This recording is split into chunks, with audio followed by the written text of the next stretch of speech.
महमूद खान अचकज़ई की बतौर opposition leader नामजदगी मरकज़ में एक नई मुसीबत बन के खड़ी हो गई है। बताया जा रहा है कि इमरान खान की इस नामजदगी ने नून लीगी हुकूमत और स्पीकर को तकरीबन दीवाना कर दिया, पागल बना दिया। महमूद अचकज़ई को अपोजिशन लीडर बनने से रोकने के लिए पहले बिलावल भुट्टो को मौलाना के दर दौलत पर भेजा गया। उन्हें ऑफ़र की गई कि अगर वो अपोजिशन लीडर बनना चाहते हैं तो पीपल्स पार्टी की अददी क़ुव्वत उनके लिए हाजिर है।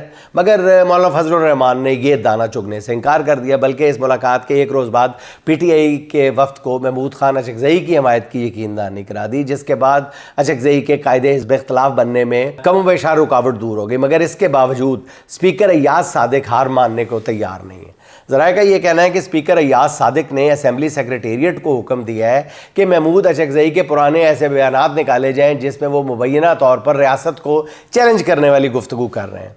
नाज़रीन, इस पर मुझे याद आया कि अगर बात पुराने बयानात निकालने पर आ गई तो फिर नवाज़ शरीफ की तकारीर भी सामने आ जाएंगी, फिर मरीम नवाज़ के सामने लगने वाले ये जो दहशतगर्दी है इसके पीछे वर्दी है वाले नारे भी सामने आएंगे।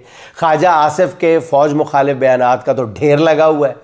स्पीकर खुद अपने स्पीकर अय्याज सादिक का वो बयान भी सामने आएगा जो भारतीय पायलट की गिरफ्तारी के मौके पे उन्होंने दिया था कि जी माथे पे पसीना था, टांगें कांप रही थी। इसलिए मेरा मशवरा है कि अय्याज सादिक साहब द ग्रेट अब किसी तख़ीर के बग़ैर महमूद अचकज़ई का बतौर अपोजिशन लीडर नोटिफिकेशन जारी कर दें, वरना जो बात आप शुरू करने जा रहे हैं ना बहुत दूर तलक जाएगी। मेरी ज़ाती राय, नाकस राय है। बाकी आप बहुत अक्लमंद हैं, आप जो फैसला करेंगे वो ठीक ही होगा।